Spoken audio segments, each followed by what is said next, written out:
I would recommend to anyone wanting to understand the universe and our place in it to go back to the ideas of ancient Greece and follow how their ideas to explain our three-dimensional, ever-changing world developed.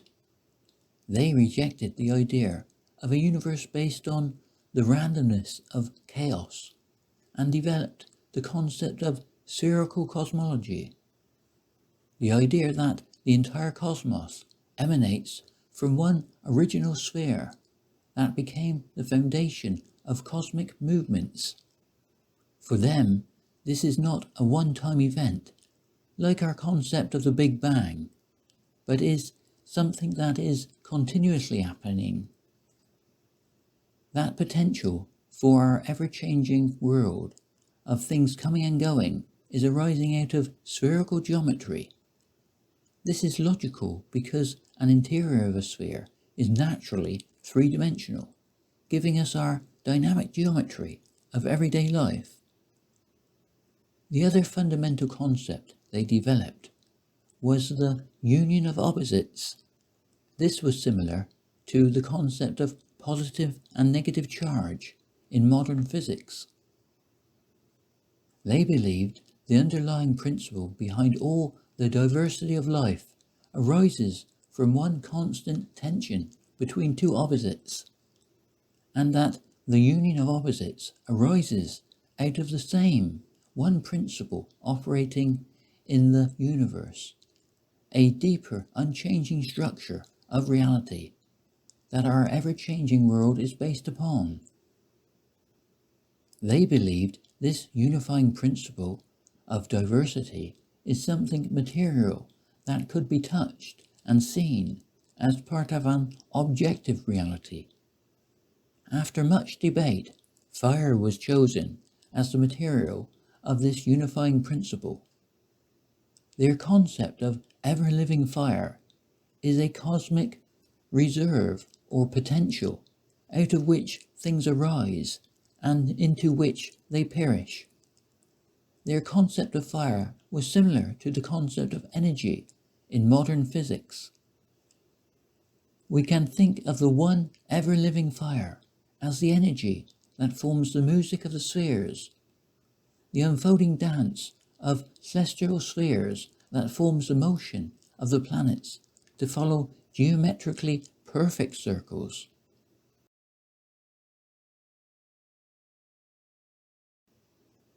Once Kepler discovered that the planets move in elliptical orbits, it was easy to disregard these scientific ideas. But if we take a deeper look at Kepler's second law of planetary motion, as a planet moves along its path, it sweeps out equal area segments in an equal time. Therefore, the planets move faster near the Sun and slower when the distance increases. There is a form of geometrical symmetry, but the symmetry seems to be broken by the elliptical orbit. In this theory, explained in these videos, the energy and momentum of the planets form the elliptical orbits by breaking spherical symmetry. If the planets' orbits were circular, there would be no variation in speed or distance from the Sun. We would have perfect symmetry in movement, space, and time. Spherical geometry can also be seen in the inverse square law of gravitational and electromagnetic fields. The idea that spherical geometry is fundamental in the dynamic structure of the universe is supported by Huygens Principle of 1670 that says every point on a light wavefront has the potential for a new spherical light wave. In this theory, each point on the wavefront represents a potential photon-electron interaction or coupling. The spherical surface forms a boundary condition or manifold for the movement of positive and negative charge within our ever-changing world. We have photon-electron interactions continuously transforming potential energy into the kinetic energy of matter in the form of electrons as an uncertain, probabilistic future comes into existence.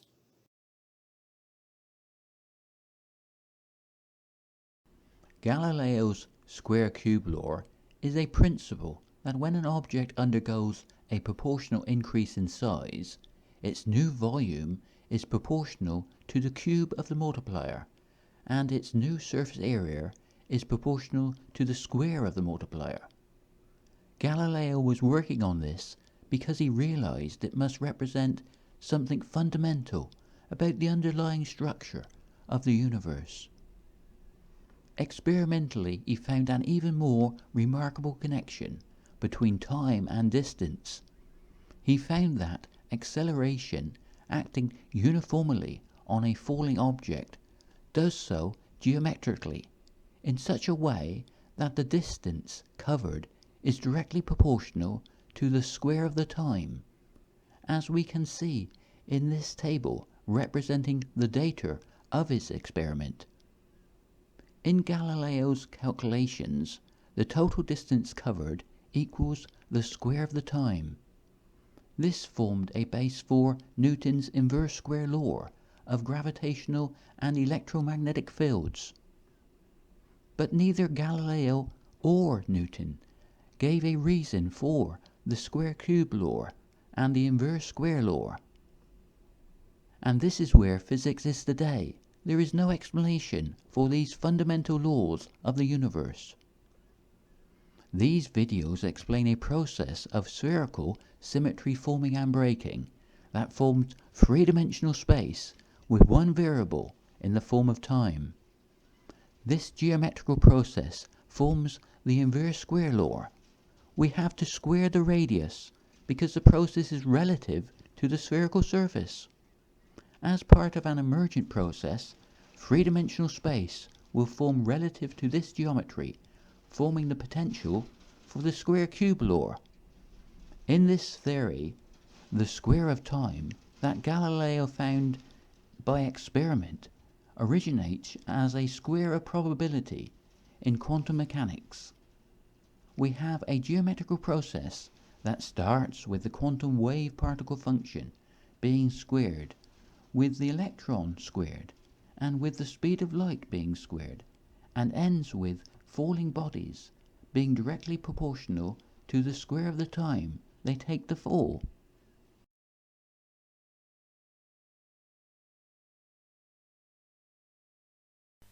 At the most fundamental level, this is a process of spherical symmetry forming and breaking, relative to the atoms of the periodic table.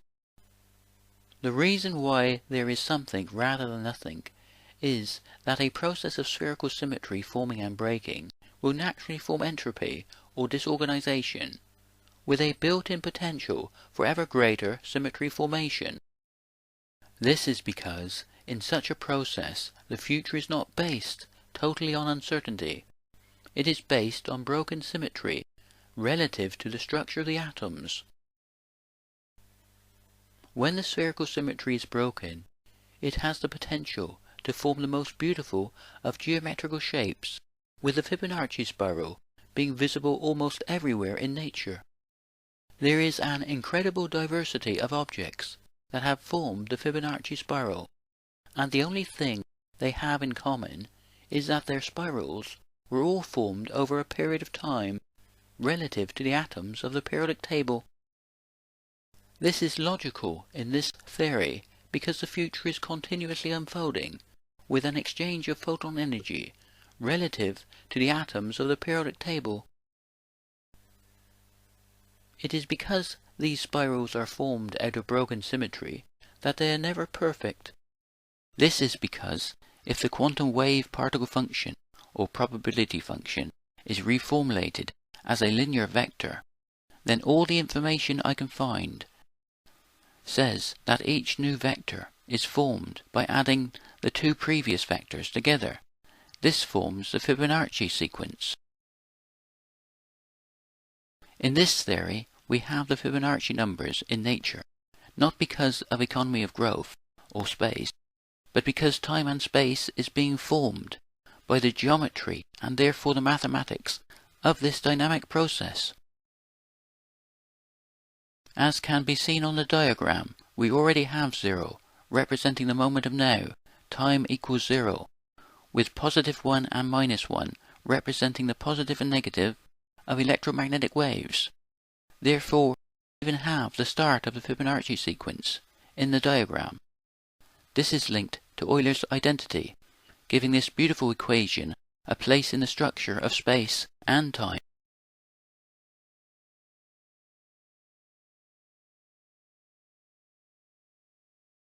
There are many good videos on YouTube that explain the mathematical nature of the number E, but this video is different.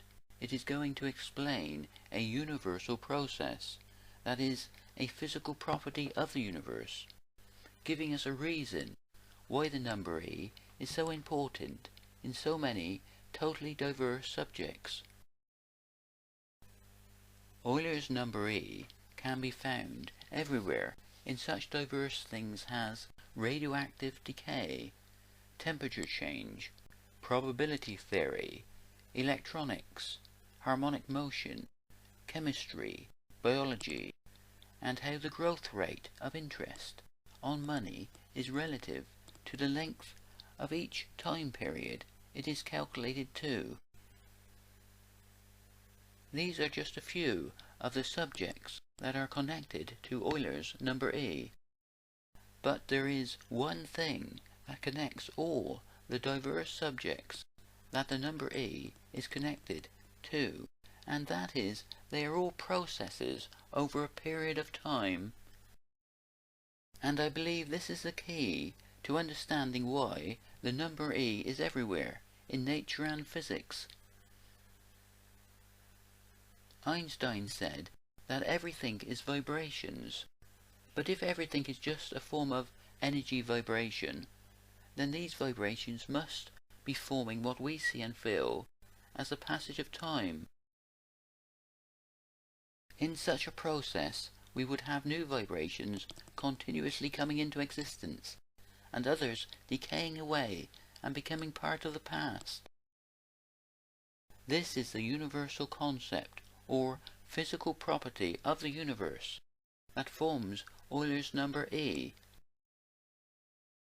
The number E is a constant because the future is always 100% based on the past, as a universal process of energy exchange. It makes no difference whether the energy exchange is representing growth or decay. In this theory, at the smallest scale, the future and the past are represented by matter-antimatter annihilation, with the 100% antimatter annihilation representing the past. In such a process, the future is unfolding at the smallest unit of vibrational energy, the light quanta, or photon of quantum mechanics. Space and time are properties of quanta, and not the other way around. Each photon vibration only occurs once, but the process of energy exchange is continuously forming the ever-changing world of our everyday life. We measure this process as a period of time relative to the atoms of the periodic table. The number E is part of the very nature of randomness itself, because the uncertainty of everyday life at the smallest scale is formed by the probability function, or quantum wave particle function, of quantum mechanics. In my other videos, I explain this process in much greater detail, but in this video I want to explain how the number E can be part of this geometrical process. The number E doesn't have a simple geometrical definition, but it is linked to constants that do, in one of the most beautiful equations known to man. This equation takes the form of Euler's identity. The idea is that E would represent a rate of change as time and space unfolds, with Euler's identity being interwoven into the dynamic fabric of space-time. with the +1 representing one photon equals 0 time, t equals 0, the moment of now, within an individual reference frame. Within such a reference frame, the number e represents a constant of continuous change, of either growth or decay. Also, the number e represents the smoothing out of quanta into the ever-changing curvature of space-time. A good way to visualize this is to take the exponential function and change the coordinating system from Cartesian coordination to polar coordination. When we do this, the graph turns into a logarithmic spiral that is self-similar, with all the branches having the same shape and rotational angle. This can be seen if we draw a tangent line of the spiral in red. The radial lines that started from the center point of the spiral are in black. What we find is the angle between any pair of these two lines will be the same, and since it is self-similar, the inner spiral will have the same property. This static diagram of a spiral has similarities with the number e, but we have to change this static diagram into something dynamic that is changing over a period of time to see the true nature of the number e. If we rotate or spin the spiral, we can see the angles remain constant over a period of time. We can imagine the spiral growing or expanding out from the center, representing Euler's constant e. Such a spiral has the potential to expand out forever, just as the number e, as an irrational number, never repeats and continues forever, forming something new. In this theory, the irrational numbers in our mathematics represents the infinite nature of space and time. This is why, when we consider something static, like the fixed ratio of a circle to its diameter, we find that the only possible way of analyzing the facts so we can determine the fixed value of pi is to express the relation in the form of an infinite series. Therefore we find pi and the imaginary number I in Euler's identity, representing the dynamic geometry of space-time that is relative to the constant e as the future unfolds, photon by photon. Multiplying by the imaginary number I is a rotation, with the imaginary numbers always being at right angles to the real numbers. In this theory, this is because electromagnetic fields are always at right angles to each other. The positive 1 and the negative 1 represents the positive and negative of electromagnetic waves. Therefore, we even have an objective reason for the start of the Fibonacci numbers, 0, 1, 1. When the quantum wave particle function or probability function is reformulated as a linear vector, each new vector is formed by adding the two previous vectors together. This forms the Fibonacci sequence. At the most fundamental level, this represents a process of spherical symmetry forming and breaking that forms the imperfect spiral symmetry of life that can be seen as the Fibonacci spiral in nature.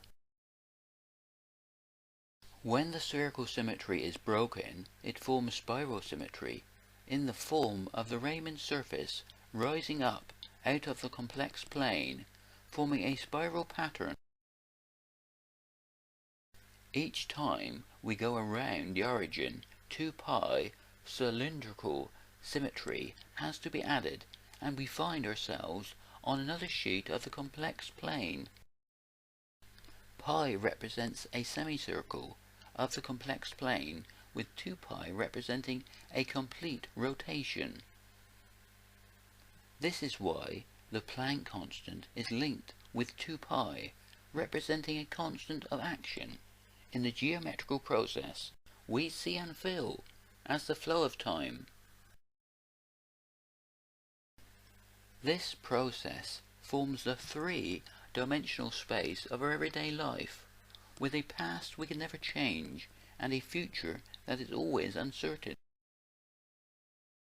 There will always be uncertainty or probability at the quantum level and in our everyday life, because the imaginary number I is the square root of -1, representing the rotational symmetry 2π that maintains the quantum wave particle function or probability function at t equals 0.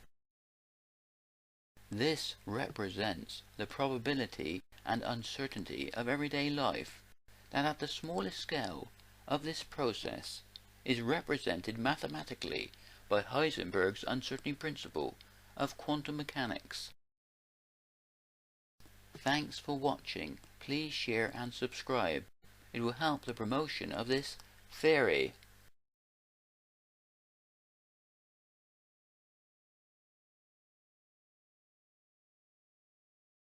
Instead of setting the constants equal to 1, we set them to 4π, representing spherical geometry.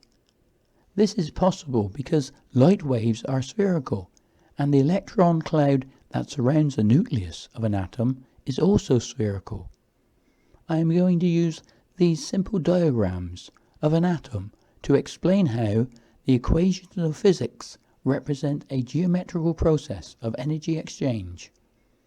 When there is an exchange of photon energy, the energy levels drop with the absorption and emission relative to the spherical geometry.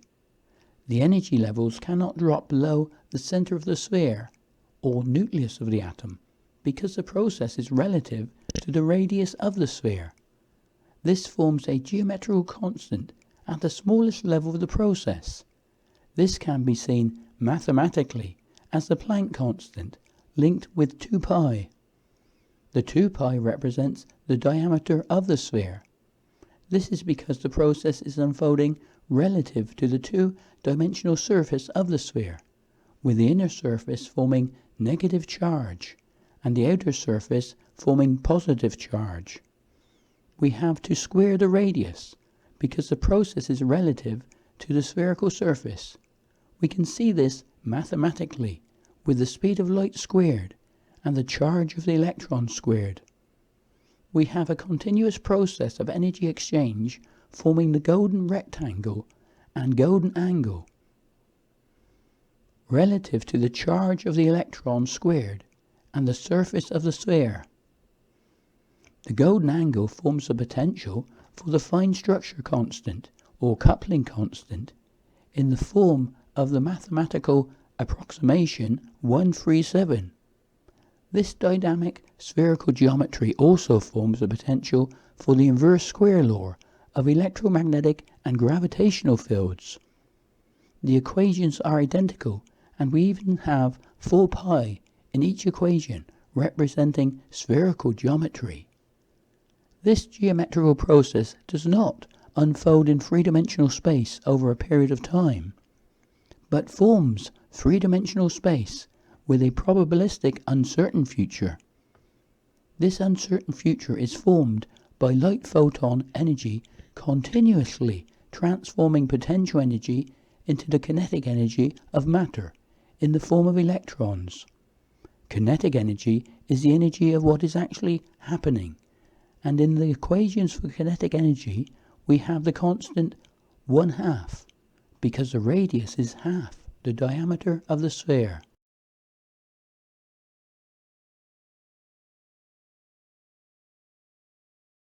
An emergent process can explain quantum entanglement. We have the wave-particle nature of light and matter in the form of electrons, forming an interactive process or what I like to call a blank canvas that we can interact with. When we interact with the light waves, by coming in contact with them, we form new photon particles, or new photon oscillations. As part of an emergent process, this represents a new particle in space and a new moment in time, in just the same way as a pebble dropped into water will form ripples that are relative and synchronized as they radiate out from their center source. Light waves of a common source will have spin or polarization relative or synchronized to this new photon oscillation.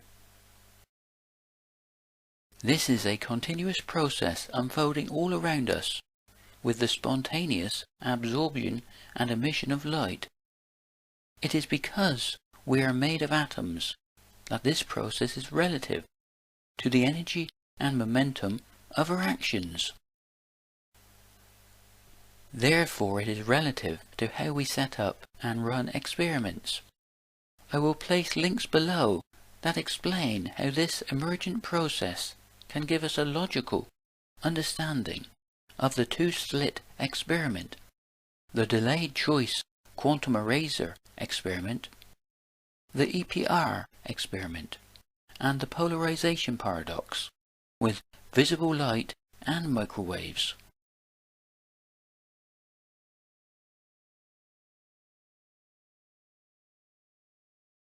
In conformal geometry, angles remain the same, while losing the notion of scale. Imagine you have a right-angle triangle in the palm of your hand. If the triangle was to expand out to half the size of the observable universe, the angles would remain the same. This information supports the idea that the universe could be based on one universal geometrical process, from the very small to the very large. In shape dynamics, it is the angles that are important, not the scale.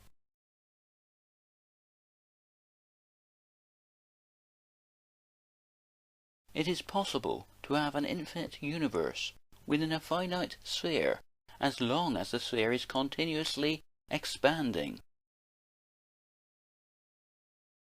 This can be visualized in fractal geometry, where we have infinite diversity on the border of a finite geometrical object. In such a theory, the universe would be a continuum of continuous energy exchange, forming the time dilation of Einstein's relativity, with the energy slowing up the rate that time flows as a universal process of continuous creation. This can be visualized using hyperbolic geometry, with every point and every direction being relative to each other. We have here the hyperbolic plane that can represent the universe and the time dilation of Einstein's relativity. The smaller the pattern gets, the greater the contraction of space and time. It would take an infinite amount of energy to get to the edge of the universe that is represented by the infinite nature of the pattern. With a little visualization, you can imagine that whatever point represented you within the pattern would contract relative to your energy and momentum. An arc would expand relative to this energy and momentum, giving the impression that you are in the center, when in fact we can see that the edge of the plane is infinite. Any point in the pattern would see itself at the center, relative to the energy and momentum of its own actions. At the smallest scale of the process, this energy is represented by the spontaneous absorption and emission of photon energy, relative to the atoms of the periodic table. It is this process of energy exchange that forms the ever-changing world of our everyday life that we see and feel as a period of time. we have photon energy cascading down from the Sun, forming greater degrees of freedom for entropy or disorganization, forming the passage or continuum of time. There is no concept of time at all in the subatomic world within the atoms. All we have is the distribution of charge into three parts, representing three-dimensional space. This is because the continuum of time is formed by light waves interacting with the electron probability cloud that surrounds the atoms. In this theory, the atoms are standing waves in time, with the future unfolding photon by photon, with each new photon-electron coupling or dipole moment. Whenever the atoms bond or break, there is an exchange of photon energy, with the future unfolding relative to the structure of the atoms. The wave-particle duality of light and matter in the form of electrons is forming a blank canvas that we can interact with, forming the possible into the actual. In such a theory, classical physics represents processes over a period of time, as in Newton's differential equations, with quantum mechanics representing the physics of time itself as a physical process, with Heisenberg's uncertainty principle representing the uncertainty of everyday life at the smallest scale of the process.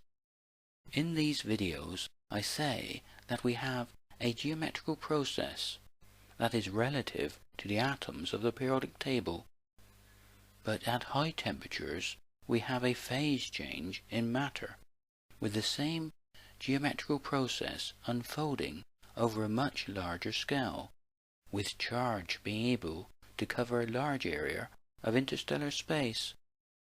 It is hard to get your head around the idea that the very small world of our everyday life can be based on the same geometry as the large objects of interstellar space.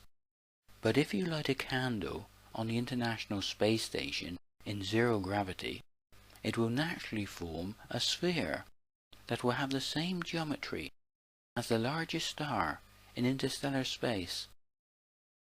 In this video, I want to go further than this and put forward the idea that the expanding and contracting cosmological branches of cyclic cosmology can be explained by this simple process of spherical symmetry forming and breaking. Within such a process, the low entropy at the Big Bang would be formed by spherical symmetry, with the same process unfolding here and now and throughout interstellar space. The exponential expansion of the future expanding universe is equivalent to the Big Bang. When I use the word equivalent, I mean based on the same continuous geometrical process. This can be explained by using Einstein's equation that tells us that mass and energy are equivalent, and Max Planck's equation that tells us energy and frequency are equivalent. From these equations, it is logical to say that mass and frequency are equivalent. Therefore, any stable particle which has mass is a clock with a frequency oscillation that can be measured as a period of time. As a process or continuum, the exception to this is the light photon oscillation that has no mass. Also, if you go back in time to the theoretical idea of the Big Bang singularity, there is also no mass. In the theory explained in these videos, this is because the spontaneous absorption and emission of photon energy is equivalent to the Big Bang, or the Big Bounce in the cyclic cosmological models. Just as we have photon energy levels cascading down from the Sun, we also have photon energy levels cascading down from the Big Bang, representing an apex or a beginning in our timeline seen from our line of sight, from the center of the observable universe. But this in no way represents the beginning of the universe, that is infinite and eternal in this theory. At the largest scale, the universe can be represented as a sphere of potentiality, forming an infinity of possibilities, with creation in the hand and eye of the beholder. Within such a process, the greatest probability is that greater beauty and symmetry will arise.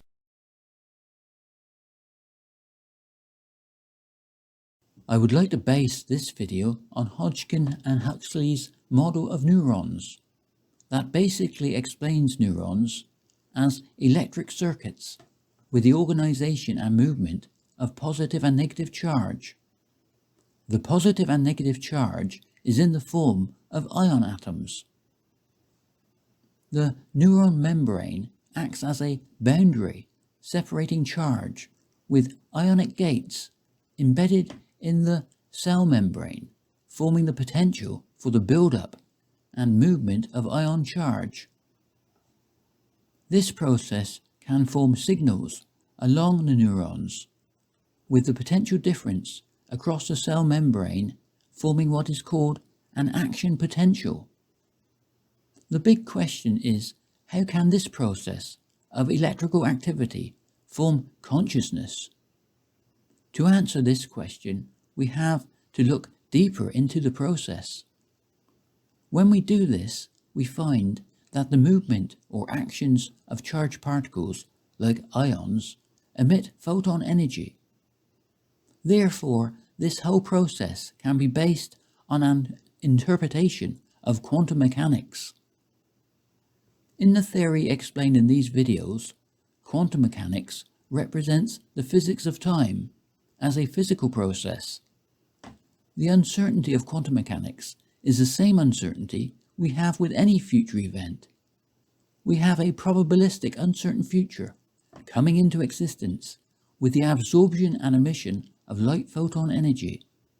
With each photon-electron interaction, a potential future is emitted as a wave of probability, with the past being annihilated in the form of antimatter annihilation.